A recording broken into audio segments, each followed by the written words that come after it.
and welcome. I'm Dr. Eva Wolf, and this is my roundup. I review AI marketing research papers so that you don't have to. I love reading research papers and conducting studies, but I know most business owners don't have that time to work through 30 pages of methodology tables, academic language, and so forth, just to find one idea that might improve their business on Monday morning. So with me, there are no random tool lists, there are no affiliate marketing links, and I'm not going to serve up recycled AI hype. That's what I'm here to do. I just offer research-backed ideas that are translated for marketers, thought leaders, and business leaders. So today's 3 studies ask 3 practical questions, and they couldn't have come at a better time. In light of this consumer backlash on AI slop, can AI creativity actually be measured is one of the questions. Is it better if you partner it with an AI that understands you? And what happens when small business owners receive real AI marketing training instead of simply just being handed a log on and told, good luck? By the end of this episode, you're gonna know which model to choose for your creativity work and how to give your AI a useful personality and work style recipe card.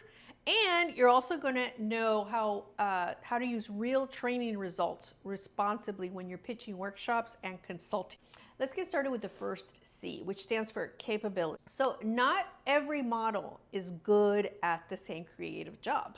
Okay, the first paper is called AGC-Bench, Measuring Artificial General Creativity. And the lead author is Roger Beatty from Penn State University and Vijeta Deshpande from the University of Massachusetts Lowell. I love this paper, and I know the title sounds super academic, but stay with me.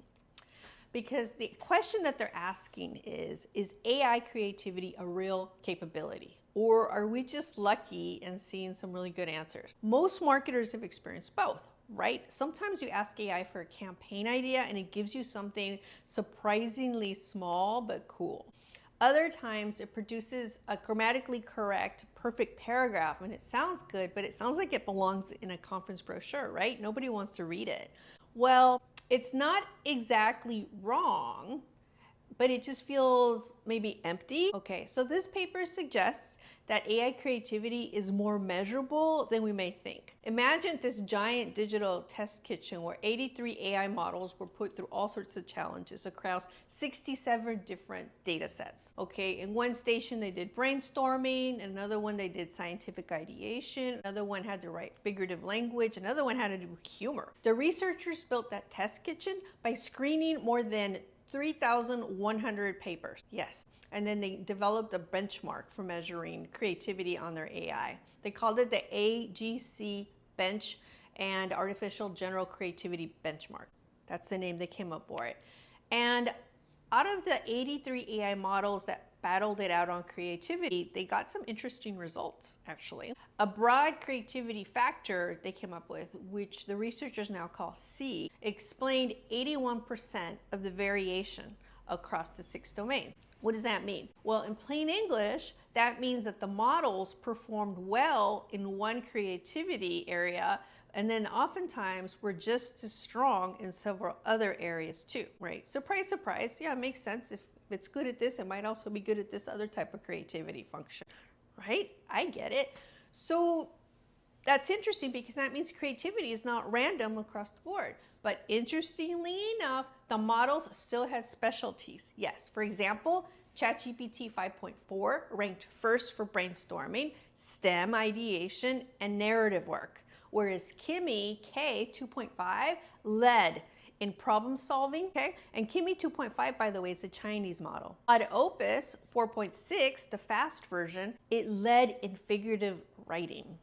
And Claude Opus 4.7 was the funniest. It ranked first for humor. Okay? Interesting, right? So that changes the question marketers should ask. Instead of asking, what is the best AI model? Maybe we should be asking, what am I really trying to cook here? What kind of content am I really trying to create, right? Because you know, a blender is an excellent tool for making a smoothie, but it's a terrible tool for slicing tomatoes. So the tool only makes sense in relation to your job at hand.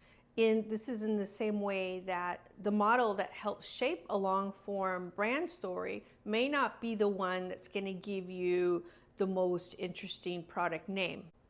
Okay, or it might not be the same model that's going to produce polished copy, right? Or one that is going to deliver that strange, unexpected viral campaign that breaks through, a crowded category. So it really depends on what it is that you're trying to do with your digital marketing or your marketing as a whole. And I know it's convenient to stay in that one model that you're used to and stick with it. I do it too, but convenience isn't necessarily the same thing as having creativity fit. So a better move is to match your model to your job, okay?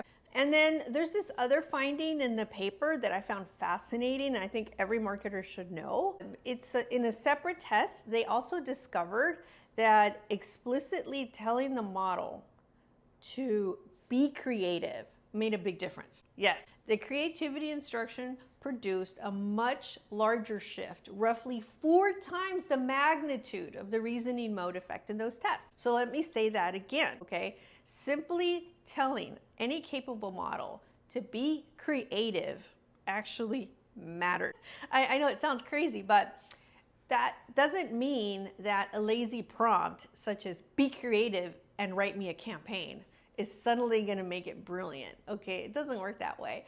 But the model still needs a goal, an audience, useful constraints, and a definition of what creativity means for a task.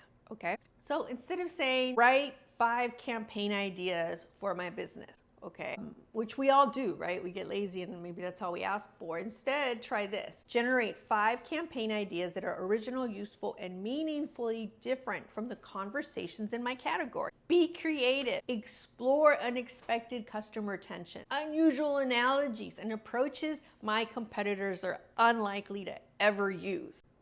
So that phrase, be creative, is like telling the chef not to serve that basic chicken dinner again, or to use, and you're giving it permission to use the ingredients, but like take me somewhere that I'm not expecting, or it's sort of like what the instructions are that you're giving it. And a lot of marketers accidentally season creativity out of their prompt over time. We ask the model to be professional, accurate, concise, and on brand, right? And then we're shocked when the answer is bland. So sometimes you need to say, now surprise me. Now give me the version my competitors would never write. And that actually brings us to the second C in this podcast. And that one stands for context, okay? So let's go into the second paper here, because everybody needs a recipe card in their digital kitchen. Correct? So the second paper is called Personalized AI Scaffolds, Synergistic Multi-Turn Collaboration in Creative Work. Wow, that's a mouthful. And the author is Sean Kelly from Northeastern University, and the practical question he asks is much easier. He asks, does AI become a better creative partner when it gets to know you? Interesting, huh? Well, picture this, 331 people entering this digital test kitchen to develop a campaign for a fictional startup. One group received a generic AI assistant like ChatGPT. It's like a chef who knew the assignment, but nothing about the person beside him. And the second group received an AI informed by the participants' own psychological profile, including personality, creative tendencies, professional experience, problem-solving style, values, and collaboration preferences. Then a third group received an assistant carrying somebody else's recipe card, somebody else's personality profile. And the participants working with the correctly personalized AI produced stronger campaigns than those using generic assistants. Among the highest quality campaigns, personalization also increased creativity. That matters because marketers are not just looking for 50 average ideas. We're looking for the ones that make the customer stop and say, yes, that's exactly my problem. You get me. The most interesting contrast came from the campaigns produced by AI alone. They were polished, organized and generally very high quality, but they were also much more similar to one another.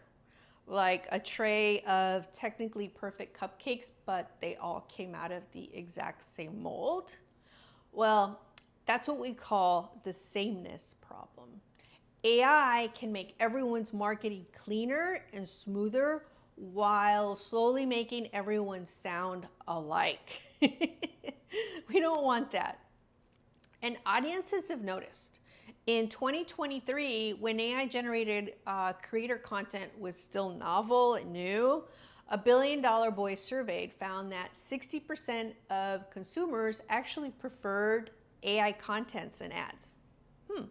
However, in their latest survey of 6,000 consumers, creators and marketers, that number dropped to 26%. Okay, so it's more technology, but we've lost the appetite for AI slop. The novelty's worn off. And now we have a word for it, and we're calling it AI slop.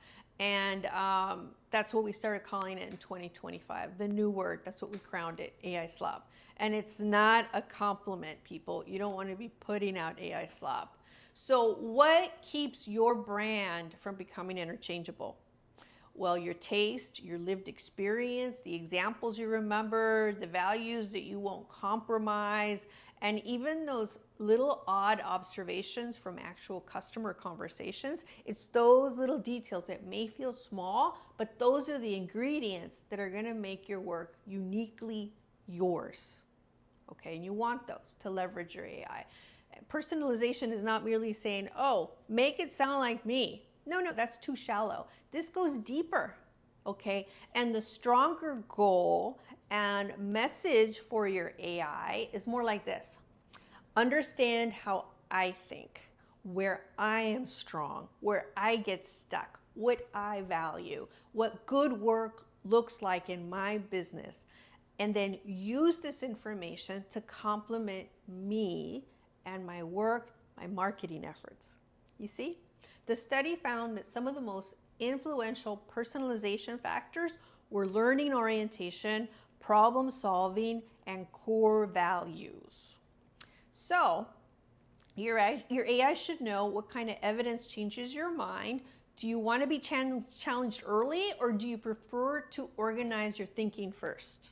Okay, where do you overcomplicate things? What principles are you not willing to sacrifice? Now, armed with those answers, now the AI knows how much spice to add, when to ask a question, when to stop hovering over the stove and actually just go do the work. In this research study, personalization also sort of changed the division of work, okay? For example, with the generic AI, the assistant spent more time asking and coordinating while the human kept feeding it information. Have you ever felt like that? Like you keep answering question after question after question, you don't really get anywhere? Well, with personalized AI, the human did more strategic direction and the AI performed more execution. So in the long run, this is a big time saver. In essence, the human became the head chef and the AI became the sous chef, okay? And that's the kind of relationship I want in marketing, where the human sets the menu and makes the judgment calls and decides what belongs on the plate. The AI just comes and helps me do research, draft, and maybe just execute faster, okay? The benefit wasn't that simply that people trusted the personalized AI more. Trust increased, yeah, but the stronger explanation here is that it improved attention and reasoning.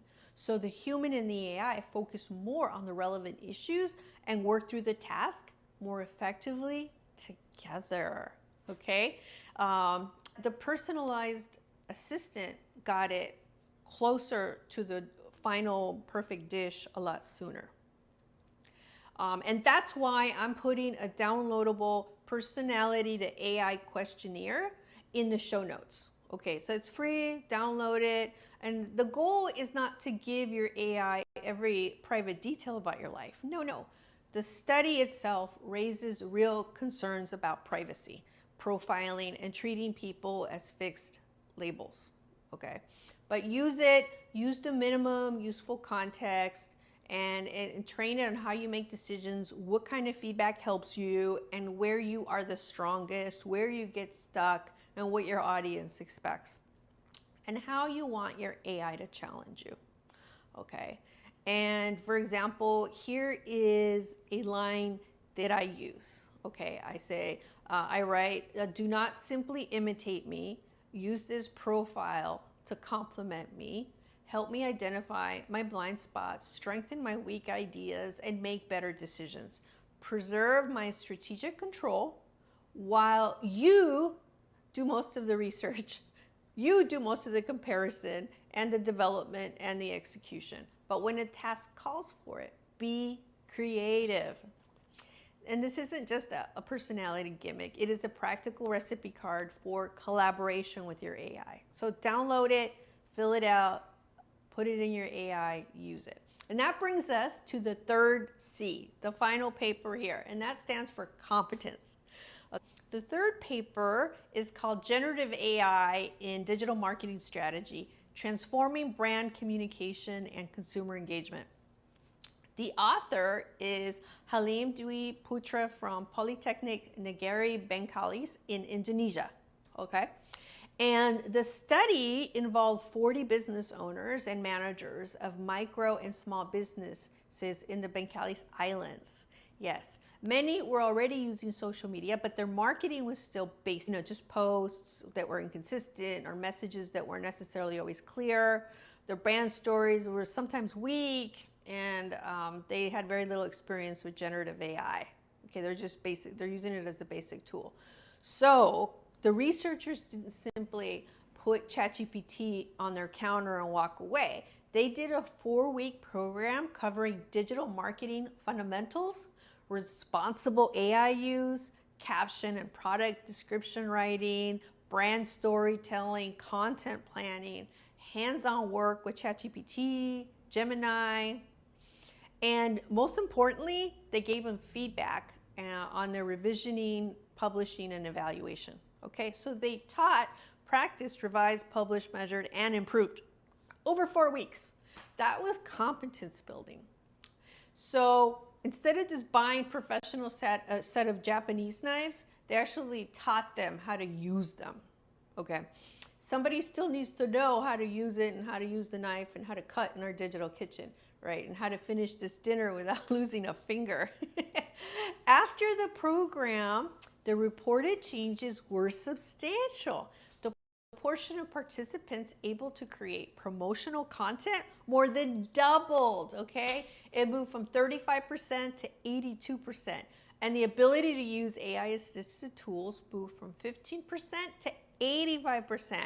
Regular posting rose from 42% to 76%, while the use of structured marketing messages went from 30% to 79%. Wow, those are huge improvements. Why does this matter? Well, the paper also reported stronger brand communication and short-term platform results, including engagement that went up 45%.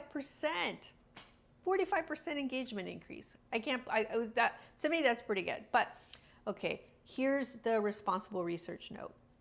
There was no control group to compare them to. Everyone received marketing instruction, AI training. Everybody got to practice it and do like this 4-week, really good intensive training. And also the paper doesn't give us full statistical reporting that we need to isolate the study and see if it'll generalize. But nonetheless, I found it fascinating because it gave us strong numbers. So I wouldn't say AI alone caused a 45% increase in engagement. The study's not proving that per se, but we do know from this study that a structured 4-week program combining marketing fundamentals with AI practice, with real feedback and mentoring and real publishing, okay, will result in large before and after improvements. The value didn't come from the tool access alone. It comes from building a repeatable way to use the tools and train the professionals that are going to use the tools. And the big mistake that many companies make is they buy software or they buy access to an AI like Chat or Perplexity or whatever, and then they announce to the team, we are now AI powered, and assume transformation now.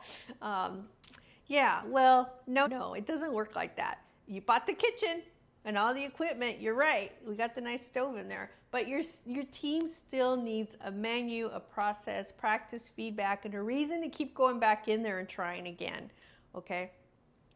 They still need the hand-holding and the training and the workshopping and the feedback and all of that. So here's a takeaway. For any one of you who is selling workshops, or if you're selling consulting or you're selling educational services, this paper gives you useful supporting evidence. Okay, so use it carefully. Don't promise that your workshops are going to guarantee results overnight. We don't want to say that. However, you can say something like this. A published 4-week training and mentoring program with 40 small business owners reported substantial before and after gains in promotional content creation, structured messaging, posting consistency, and AI tool use. Those gains came from instruction, practice, publishing, feedback, and mentoring, not from tool access alone.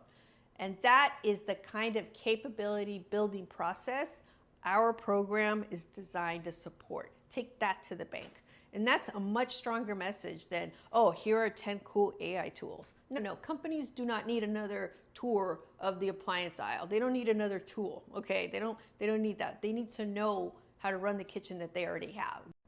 So let's bring all 3 studies back to one table and do an overview and a review here. The first one tells us that AI creativity can be measured and that different AI models have different creative strengths. And explicitly requesting creativity can actually improve performance. And that is capability, choosing the right equipment and creative mode for your particular task at hand. The second study tells us that AI can become a stronger creative collaborator when it receives useful information about us, when it learns about our personality, when it learns how we solve problems, and when it understands how we define good work. That is context, giving the recipe to an assistant and our flavor profile before it can begin cooking. The third study tells us that technology creates business value only when people learn to use it inside a real marketing process. And that is competence, C for competence. So knowing how to plan, practice, taste, adjust, and improve, okay? Together, these 3 C's change the questions we ask. Stop asking, what is the best AI tool? And ask, what specific job am I hiring this model to do? Stop asking, why does this not sound like me? And start asking, what useful context have I actually supplied it? And before asking why your team is not adopting AI, ask what training, feedback, and workflow have you built around it for your team and your marketing team. This is the shift from one button takeout to a fully working marketing kitchen. So what do we do this week? Well, here are 3 practical moves. First, run a creative model taste test. Pick one real marketing task, like a real campaign concept, a product name, a LinkedIn post, a newsletter, subject line, something, or some kind of lead magnet idea, and run it through 2 or 3 models using the same context.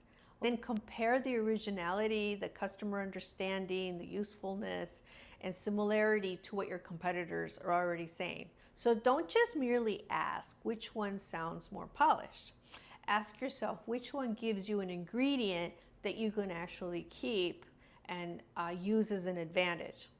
Second, build your AI recipe card. So download the personality to AI questionnaire from the show notes and turn your answers into a more concise working profile.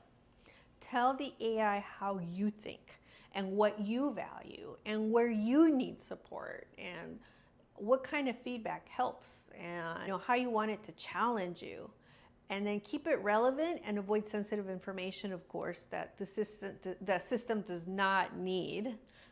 Third, practice one dish for 30 days is what I call it. Choose one repeatable workflow, your newsletter, your LinkedIn content, sales emails, client reporting, or product descriptions, and run just one loop. Plan, generate, review, publish, measure, learn, and revise. Okay, just one loop. Try practicing that. AI becomes a capability through practice, not through one perfect prompt, not through one tool demo. You perfect this craft through practice. So what's the money move in this podcast? Well, this podcast as the money move is stop selling AI as a tool and start selling it as a capability building system. Okay, and a tool tour is easy to copy, but it's also super easy to forget. So a stronger offer teaches people how to select the right model, how to supply the right context, and how to apply marketing judgment. Maybe even review the output, publish it, and then measure the result, and then improve the performance the next round. And that's what companies are actually trying to buy. Even when they ask for an AI workshop, what they really mean is that they don't need another list of shiny appliances. They need a team that can reliably produce better work, is really at the end of the day what they're trying to get out of a workshop. So frame the promise around the behavior and the workflow change, not access. Explain that your program is going to combine marketing fundamentals, hands-on AI use, guided practice, feedback, publishing, and most importantly, measurement, so that their AI team can turn AI access into this repeatable business capability over the long run. It's the right capability, the right context, and the right competence. Remember the 3 C's. And this is how you move an AI from a chatbot people that occasionally use to a real marketing advantage. So I'm going to include a personality to AI questionnaire in the show notes so you can build your own AI collaborator profile. And if you do run a workshop or some sort of educational programs, I'm also going to include a simple way to turn the 3rd paper into a responsible pitch slide. Don't download 10 new apps this week, please. Just pick one workflow and test a few models. Build one useful recipe card and start running one learning loop around it. And that's enough to get your kitchen moving. So this is Dr. Eva Wolf, and this has been my AI research roundup, and where I read research papers so that you don't have to, and I translate them into practical strategies for your business, for your marketing, and for your AI workflows. Today's message is simple. Match the model to the creative job, match the context to the person and to the business, and match the training to the workflow. Because the future of AI marketing is not going to belong to the companies with the longest tool list or the fanciest digital kitchen. It's going to belong to the people who know what they're making, who understands their ingredients, and who is willing to practice until the work is genuinely good.